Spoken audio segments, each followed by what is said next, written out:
नमस्कार, मैं Atul Jain. Hindi news channel नेता नगरी 24/7 चैनल पर आप सबका हार्दिक स्वागत है। हमारा भारत देश, इस देश में 130 करोड़ से प्लस ज़्यादा हमारी जनता है। उस जनता को पूरी सेवा मिलना बहुत ज़रूरी है। सरकार का काम है कि जनताओं तक अच्छी सेवाएं लाएं, उनको सुख सुविधाएं दें। हमारे देश को आज स्वतंत्रता मिलने के बाद 75 साल पूर्ण हुए, लेकिन इस 75 सालों में कांग्रेस की सरकार के समय भी सुविधाएं शुरू थी, लेकिन क्या वो सुविधाएं लोगों तक पहुंचती थी, ये भी एक प्रश्न चिन्ह हमारे बीच में है। लेकिन आज पिछले 7 साल में हमारे प्रधानमंत्री नरेंद्र मोदी जी आने के बाद जो लोगों को सुविधाएं मिली है और उनकी जो स्कीम लोगों तक जो पहुंचने का जरिया रहा है, वो सचमुच बहुत ही बेहतरीन रहा। और आज हमने देखा है कि बहुत सारी सुकन्या योजना जैसे अनेक योजनाएं जैसे हमारे साथी आज यहाँ पर बताएंगे। तो आज हम ई श्रम कार्ड के बारे में हम बात करने वाले हैं। ये जो ई श्रम कार्ड है वो आज के समय में हमारे प्रधानमंत्री जी ने जो असंगठित कामगार है उनको एक संगठन में लाने के लिए उनको कुछ अच्छी सुविधाएं मिले। और वो जैसे कोरोना काल में आपने देखा होगा कि एक असंगठित कामगार भटक रहा था, अपने गांव भाग रहा था, खाने के लिए कुछ सुख सुविधाएं नहीं थी। ऐसे बहुत सारे संकटों से वो हमारा असंगठित कामगार जूझ रहा था।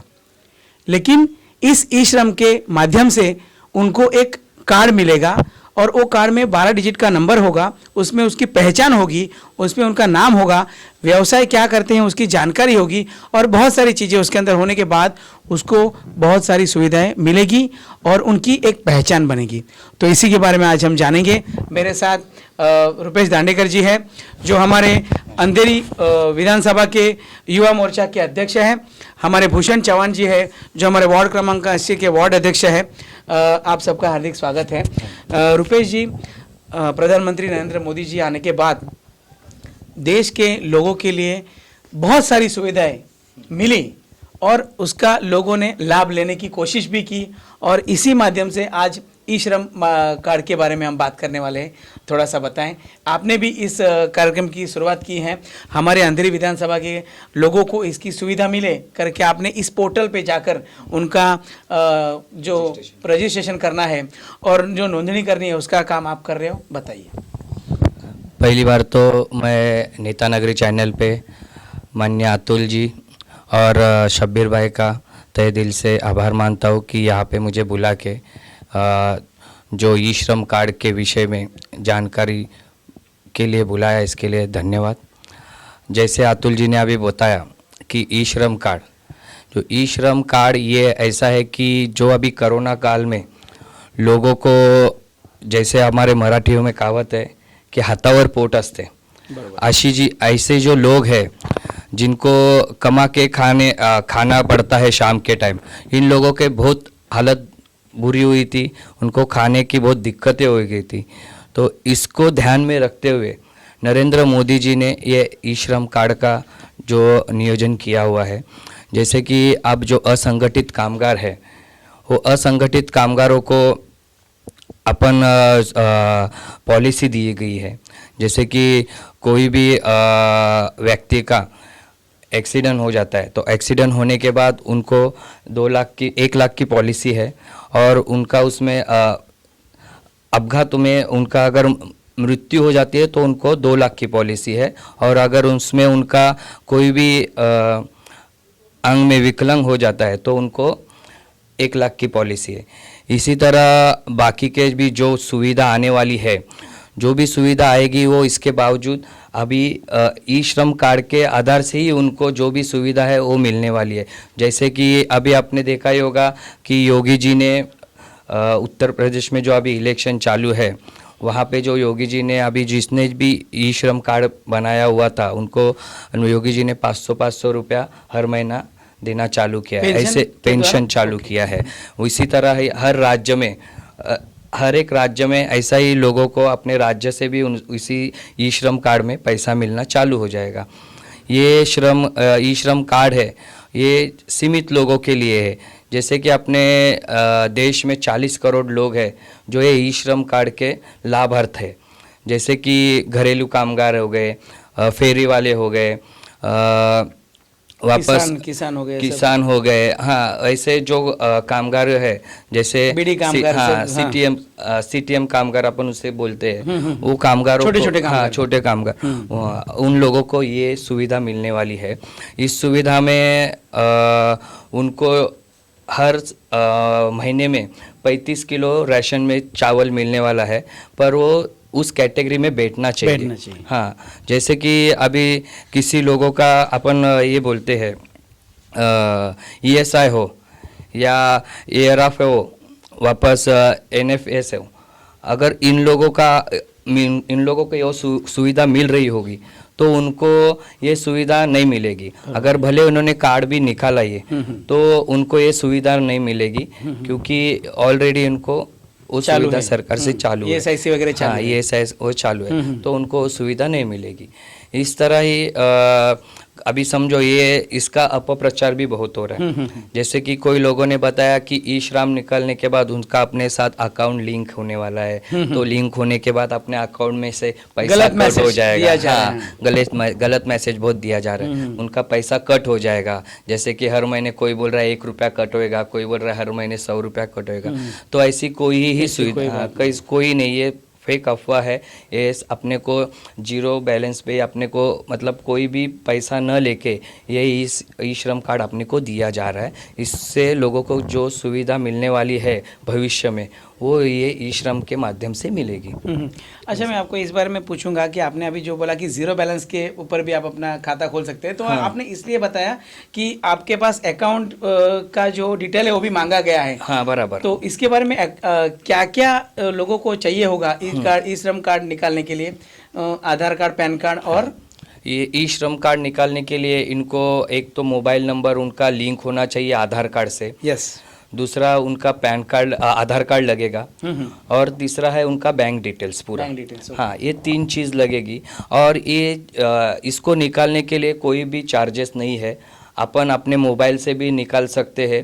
हाँ, मोबाइल पे ऐप है, मोबाइल पे ऐप भी है। आप रजिस्ट्रेशन ई श्रम रजिस्ट्रेशन पे जाके अपन वो ऐप पे जाके डाउनलोड करके अपन फॉर्म भर सकते हैं। उसमें कोई भी दिक्कत नहीं है, सिंपल फॉर्म है।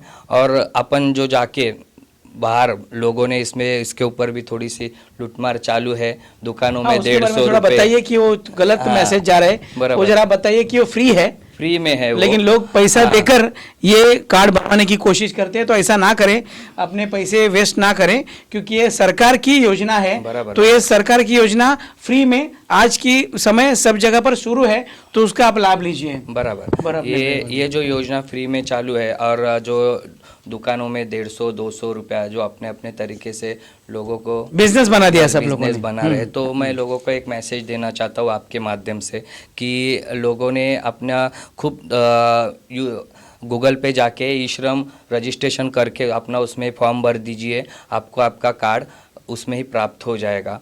और वैसे वो कार्ड बनाने के लिए कुछ अब जैसा अपना मोबाइल नंबर रजिस्टर रहता है आधार कार्ड के लिए, तो अगर आपका मोबाइल नंबर रजिस्टर नहीं है आधार कार्ड से, लिंक नहीं है, वो बड़ी बात है। हाँ, लिंक नहीं है, तो आपको इसके लिए CSS के पास जाके आपका वो ई श्रम कार्ड बनाना पड़ेगा, क्योंकि उसके लिए आपका थंब लगता है। बराबर है। तो आपको CSS में जाके अगर आप कर देंगे तो यानी वो CSS कहाँ पर, जहाँ पर आधार कार्ड लिंक होता है वहाँ पे, यानी अपने पोस्ट ऑफिस में नजदीक के या बैंक में आप कहीं भी जाके आप अपना आधार कार्ड के साथ लिंक कर सकते हैं, उसको CSS कहते हैं। बराबर है, ओके। तो उस तरफ से इस तरह से अपन अपना ई श्रम कार्ड कर सकते हैं। और दूसरी बात ये है कि जैसे अभी देखा आपने कि नरेंद्र मोदी जी ने जो है स्कीम निकाली है, ये टोटल भारत में 40 करोड़ लोगों के लिए, 38 करोड़ लोगों के लिए सीमित है। हाँ, मतलब अपनी कैटेगरी है उतने। हाँ, उसमें बैठे हैं 38 करोड़ में। हाँ, उसमें से अभी 20 करोड़ लोगों ने ये स्कीम सुविधा का लाभ ले रहे हैं। बराबर। हाँ, ओके। तो 20 करोड़ सुविधा का लाभ लेने के बाद इसमें से 27% लोग हैं जिन्होंने ये अपने खुद के मोबाइल से बनाया हुआ है। यस, अपने ऐप से। अपने आप से बनाया है। और 20 लाख में से 73% लोग हैं उन्होंने जाके दुकानों में बनाया है या किसी प्राइवेट इसमें बनाया हुआ है। तो मैं वही लोगों को जितना अपील कर रहा हूँ कि बाबा जितना हो सके अपने खुद से करो, बेमतलब का पैसा मत अपना वेस्टेज गलाओ। कोई भी तकलीफ हो आपको या कुछ किसी भी आपको मार्गदर्शन की ज़रूरत हो तो आपके नज़दीक के भाजपा कार्यालय पे जाके आप उसके बारे में जानकारी ले सकते हो। अच्छा, आपने जैसे कहा कि अपने खुद के मोबाइल से ऐप से आपने जो पंजीकरण किया है, तो उसके बाद उसको क्या करना है? क्योंकि कार्ड तो वहाँ खुद बना नहीं पाएगा, तो उसे कैसा करना है? कैसा है उसमें एंट्री तो उन्होंने कर दी। हाँ, सब उसमें फंक्शन है। यस। आपका जब मोबाइल नंबर डालोगे तो आपको ओटीपी आएगा। ओटीपी आने के बाद आपका आधार नंबर मांगेंगे। आधार नंबर मांगने के बाद आपका आधार नंबर अगर मोबाइल से लिंक है तो ही आपको ओटीपी आएगा, नहीं तो वही क्योंकि वही मोबाइल पे वो ओटीपी जाता है। बराबर है, हाँ, तो वो अगर नंबर आपका लिंक नहीं रहेगा तो आपको फिर थंब लगाना पड़ता है। अगर थंब लगाया तो आपको फिर आगे आपकी प्रोसीजर बढ़ जाएगी। हाँ, तो आगे प्रोसीजर बढ़ने के बाद जो भी उसमें सब दिए हुए गए सवाल है, जैसे कि आपका नाम डालना है, उसके बाद आपका एड्रेस है, उसके बाद आप क्या काम करते हो, आप कौन से कास्ट का है, सब ऑप्शन लिख है उसमें अपने को भरते जाना है। और आधार कार्ड और लास्ट में आपका बैंक डिटेल्स भरने के बाद आप वो सबमिट करेंगे तो आपका तुरंत आपके मोबाइल पे ही डाउनलोड करने के लिए आपका ई श्रम कार्ड आ जाएगा। बराबर है। भूषण जी, अभी आप सबसे बड़ी बात ये बताइए कि एक अलग मुद्दा है लेकिन आपसे ज़रूर पूछूंगा कि जैसे कि आज फेरी वालों का मुद्दा आप हमेशा देखते हो कितना महत्व का होता है, उनको तकलीफें होती है तो आवाज़ें उठती है, मोर्चे निकलते हैं, तो ई श्रम कार्ड के बाद उनको कुछ बेनिफिट मिल सकता है आपके हिसाब से? ई श्रम कार्ड लेने के बाद जितने भी असंगठित कामगार लोग हैं उनकी पहचान बनेगी, उनकी पहचान मिलेगी और उनको एक सरकार के माध्यम से एक कुछ रकम उनके खाते में जमा होगी, उससे उनको बहुत बड़ा दिलासा मिल सकता है। आने वाले दिनों में मोदी सरकार के माध्यम से बहुत सारी योजना का लाभ इस देश की जनता ले रही है और आने वाले दिनों में भी लेगी। रुपेश जी, बहुत सारी योजनाएं हैं, जैसे आपने बहुत योजनाओं पे काम किया है, थोड़ा सा आपने किन किन योजनाओं पे काम किया है थोड़ा सा बताइए, जिसके जरिए लोगों को पता चले कि ये योजना आज के समय में शुरू है और उसका आप लोग लाभ ले सकते हैं। देखो, जैसे कि अभी मोदी जी आने के बाद उन्होंने उज्ज्वल योजना, वापस मुद्रा योजना, कौशल्य योजना, जनधन योजना, वापस पीक बीमा योजना, अटल पेंशन योजना, ये जनधन अपना सुरक्षा बीमा योजना, ऐसे बहुत से योजनाएं निकाले हुए, पर ये लोगों तो लग जाते नहीं है। तो जब भी कोई भी ये योजना निकालती है तो आप पहले तो आके बीजेपी कार्यालय से संपर्क करें या अपने नज़दीकी जो अपन बोलते हैं जिला अधिकारी, हाँ, जिला अधिकारी के कक्ष में जाके आप इसके बारे में इंक्वायरी करें और योजना का लाभ उठाएं। जैसे कि आप देखा ही होगा कि कांग्रेस के कालों में भी बहुत योजना आई थी, बहुत सारी योजनाएं हैं, जैसे इंदिरा गांधी योजना हो गई, राजीव गांधी योजना हो गई, पर बहुत से लोगों को इस योजना के बारे में मालूम ही नहीं है। वो सिर्फ कांग्रेस के सीमित लोगों को ही मालूम है कि ये योजना है। हाँ, तो ये अभी ऐसा हो गया कि अपन जब योजना कोई भी मोदी जी निकालते हैं तो पहला तो संगठित लोगों को बताया जाता है कि बाबा योजना निकली है, उसका अपन प्रचार करें और लोगों के माध्यम से ये योजना पहुंचाइए। तो ये अभी आप देख ही रहे होंगे कि ई श्रम कार्ड की जो योजना है, हर एक पार्टी वाले इसका कार्यक्रम ले रहे, प्रोग्राम ले रहे हैं और लोगों तक ये प्रोग्राम पहुंचा रहे। इसी तरह मैं सभी को मैसेज देना चाहता हूँ कि आप भी इसमें उतरिए और योजना का लाभ लीजिए। भूषण जी, अभी ये तो हो गई का ये ई श्रम कार्ड की बात, लेकिन ये भी हमने सुना है कि जैसे कि आज लोगों ने वैक्सीनेशन किया तो वैक्सीनेशन का फ़ायदा आज ज़रूर हुआ है और लोग ये कोरोना से बहुत सारे बचे हैं। तो कल भी हमने टीवी के माध्यम से सुना था कि ये वैक्सीनेशन होने की वजह से ये जो कोरोना का फेस अभी अपने ऊपर मंडरा रहा था, तो उसके ऊपर थोड़ा सा हम कुछ वचक ला उसके ऊपर कुछ वचक ला सके। बहुत बढ़िया कंट्रोल किया है मोदी जी ने। जैसे ही वैक्सीनेशन का पूरा इंतज़ाम करने के बाद, देखिए पहला तो अपने को दूसरे देश से अपने को लेने की ज़रूरत थी, लेकिन आज भारत देश दूसरे को दे रहा है। ये सबसे बड़ी देश के पंतप्रधान की कामयाबी है, खासियत है। इसलिए सब कोरोना काल में जितने भी पीड़ित लोग थे जिनको वैक्सीन नहीं मिलता था, उनको आज कितने लोगों को घर पे जाके भी वैक्सीन देने की सुविधा चल रही है मुंबई महानगर पालिका के माध्यम से। और आने वाले दिनों में भी बहुत सारे कार्य करते रहेंगे। भूषण जी, अभी इतनी सारी स्कीम सुविधाएं मोदी जी लाने के बाद भी आरोप लगते हैं बीजेपी पे कि महंगाई का मुद्दा हो, ये सब विषय हो, मोदी जी हमारे प्रधानमंत्री है मगर देश के ऊपर उनका कुछ ध्यान नहीं है। आप एक कार्यकर्ता हो, वार्ड में काम करते हो, लोगों के बीच जाते हो, आप किस तरह फेस करते हो? देखो, जिनको जो आरोप करना है वो करते रहे, लेकिन मोदी जी ने क्या सफलता पाई है इसका उदाहरण अगर आप देखने जाएंगे तो 2019 के इलेक्शन में मोदी जी को लोगों ने एक वापस उनके काम की सराहना करके, हाँ। वो दे दी है। इसलिए दूसरा कौन क्या बोलता है उसके ऊपर हम लोग बहुत सारा विरोधियों के ऊपर ध्यान नहीं देते। हम लोग का काम है कि जमीन स्तर पर लोगों का कार्य करते रहना और करते रहना। आज ग्राम पंचायत में भी सचमुच मानना पड़ेगा कि महानगर जो पंचायत के चुनाव थे उसमें भी एक नंबर पे भाजपा थी, बहुत बड़ी बात है। मुंबई में भी भारतीय जनता पार्टी आने वाले दिनों में एक नंबर पे ही होगी, क्योंकि भारतीय जनता पार्टी के जितने भी कार्यकर्ता है और जो हमारा संगठन जो काम करता है जिस तरीके से, वो संगठन कोई भी आज जूना संगठन है हमारा।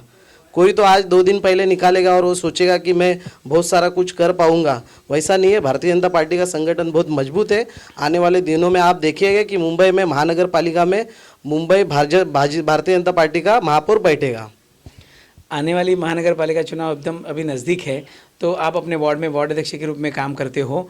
ये ई श्रम कार्ड की जब सुविधाएं सब आप लोग दे रहे हो लोगों को, तो आप किस तरह लोगों के बीच आप इस विषय को सब लेके जाएंगे? देखिए, जैसे कि 2012 में हमारे जो नगर सेविका है संध्या सुनील यादव जी, ये हमारे जो नेता थे जो स्वर्गवासी हो गए सुनील यादव जी, इनके माध्यम से 2012 से 2017 तक जितने भी हमारे वार्ड में जो भी सुविधा महानगर पालिका के माध्यम से जो आती थी, कितने जन को तो लाभ मिला ये मालूम भी नहीं था। तो हम लोग उनको फ़ोन करके बोलते थे कि तुमको जो बचत गट की योजना है और अन्य कुछ योजना है उनका लाभ तुमको मिला है तो आप महानगर पालिका के कार्यालय में आके वो ले ले। जैसे कि किसी को हम लोग सिलाई मशीन देते थे, हैंडीकैप लोगों को साइकिल दिया करते थे, बहुत सारी ऐसी योजना थी जिनको हम लोग पब्लिक को जाके बताते कि ये आपको योजना का लाभ मिला है, आप आके ले लीजिए। और आने वाले दिनों में महानगर पालिका के माध्यम से जितनी भी योजना आती है वो नगर सेवक घर घर में जाके हम लोग पहुँचाते हैं। और संध्या सुनील यादव जी के माध्यम से बहुत अच्छी तरह से, अभी वो नगर सेविका नहीं है तो भी लोगों को ऐसा लगता है कि संध्या सुनील यादव ही नगर सेविका है, क्योंकि उस तरीके से काम हमारे वार्ड 80 में काम चल रहा है। लोगों का जो जितने भी, मेरे को लगता है मुंबई महानगर पालिका में हमारे के ईस्ट वार्ड में जितने नारियल उद्घाटन सुनील यादव जी के और संध्या भाभी के नेतृत्व में फूटे हैं कार्य के, उतने कोई वार्ड में हुए नहीं है। और जनता का आशीर्वाद हमारे ऊपर बना रहेगा। रुपेश जी, आप युवा मोर्चा के अध्यक्ष हो अंधेरी विधानसभा।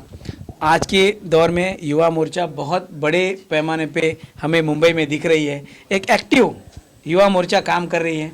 क्या कहेंगे, अंधेरी विधानसभा आने वाली महानगर पालिका चुनाव लड़ने जा रही है और हमारी मुंबई की महानगर पालिका चुनाव है, किस प्रकार से आप लोग उतरने वाले हैं युवा मोर्चा खास तौर से?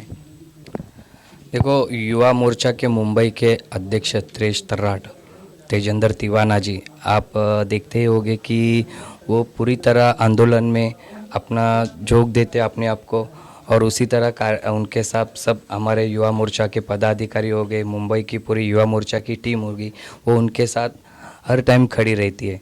इसके लिए उनको हम लोग ने शब्द दिया है कि अंधेरी में आज नगर सेवक जो भी बैठे उनके युवा मोर्चाओं का बहुत बड़ा हाथ रहेगा। मैंने उनसे हमारी बातचीत हुई है, हमने उनको बता भी दिया है कि बाबा युवा मोर्चा उसमें बहुत बड़ा अग्रेसर रहेगा और अपना जो 5 वार्ड आते हैं अंधेरी विधानसभा में, उसमें युवा मोर्चा पूरी तरह से उतर के वो 5 वार्ड में अंधेरी का नगर सेवक बैठने के लिए हम लोग पूरी तरह से तैयार है। उसके लिए हमारी शुभ संगठन की बैठक भी हो चुकी है, हमारा सब कार्यकाल भी चालू हो चुका है। तो आपने देखा कि आज हमने बात की ई श्रम कार्ड की। जो ई श्रम कार्ड है वो असंगठित लोगों को एक साथ लाने के लिए, एक प्रवाह में लाकर उनको न्याय दिलाने के लिए ये भारत सरकार की योजना है। तो इसके अंदर बहुत सारे लोग हैं जिसमें घर कामगार हैं और जैसे कि रास्ते पर फेरी वाले हैं, फल फ्रूट बेचने वाले व्यक्ति हैं, फिर वृत्तपत्र विक्रेता हैं, ऐसे बहुत सारे लोग हैं जो असंगठित कामगार हैं, उनको एक अच्छा न्याय मिलेगा, उनको एक संकट समय पर कुछ उनको योजना उनके काम आए, उनको कुछ सफलता हम दे पाएँ, इसके लिए सरकार ने ये सुविधा लाए हैं और इस सुविधा का आप ज़रूर लाभ लीजिए। इसमें 12 अंकों वाला एक डिजिट होगा, उसमें आपकी पहचान होगी और उसके ज़रिए आपको ये सुविधा मिल सकती है। तो आपको अभी बताया गया कि ये आपके मोबाइल से भी ऐप के द्वारा ई श्रम कार्ड बनाया जा सकता है, लेकिन कहीं पर भी किसी के बहकावे में आकर आप ये मत समझिए कि हमारा बैंक अकाउंट कहीं हैक हो जाएगा या हमें कुछ होगा। ये गवर्नमेंट की, सरकार की सुविधाएं हैं और इस सुविधा का लाभ आपको लेना ही चाहिए। ऐसी बहुत सारी सुविधाएं हैं जो सरकार आपके लिए लाई हैं, तो हर सुविधा का आप अच्छी तरह से लाभ लीजिए और आप आनंद लीजिए। Thank you. तो मेरे साथ यहाँ पर रुपेश दांडेकर दी थे और वार्ड अध्यक्ष हमारे भूषण जी थे। आप लोगों ने हमें बहुत अच्छा सहकार्य किया, लोगों को ई श्रम के बारे में बताया, इसलिए बहुत बहुत धन्यवाद। और एक विषय है, अपन अंधेरी में 80 वार्ड में अभी अपना ई श्रम कार्ड का रजिस्ट्रेशन चालू है। मैं अपने तरफ से एड्रेस बता दीजिए। हाँ, लोगों को बताना चाहता हूँ कि नागरदास जो भारतीय जनता पार्टी अंधेरी विधानसभा का पे नागरदास का जो कार्यालय है, वहाँ पे हम लोग ने 27, 28, 29 और 30 ये 4 दिन में ई श्रम कार्ड का रजिस्ट्रेशन चालू है। उधर बड़े पैमाने पे अभी रजिस्ट्रेशन भी हो रहा है। आज के 2 दिन में वहाँ पे 500 तक अपना रजिस्ट्रेशन हो गया है और अन्य 2 दिन में भी अभी उनका रजिस्ट्रेशन चालू रहेगा। तो किसी को भी अगर रजिस्ट्रेशन करना हो तो अपने कार्यालय पे आके रजिस्ट्रेशन कर सकते हैं। तो ये हो गई अंधेरी की बात। इसी तरह आपके विभाग में भी ई श्रम कार्ड की नोंदणी चालू है और आप अपने मोबाइल से भी कर सकते हैं, तो आप इसका ज़रूर लाभ लें। Thank you. जय हिंद, जय महाराष्ट्र।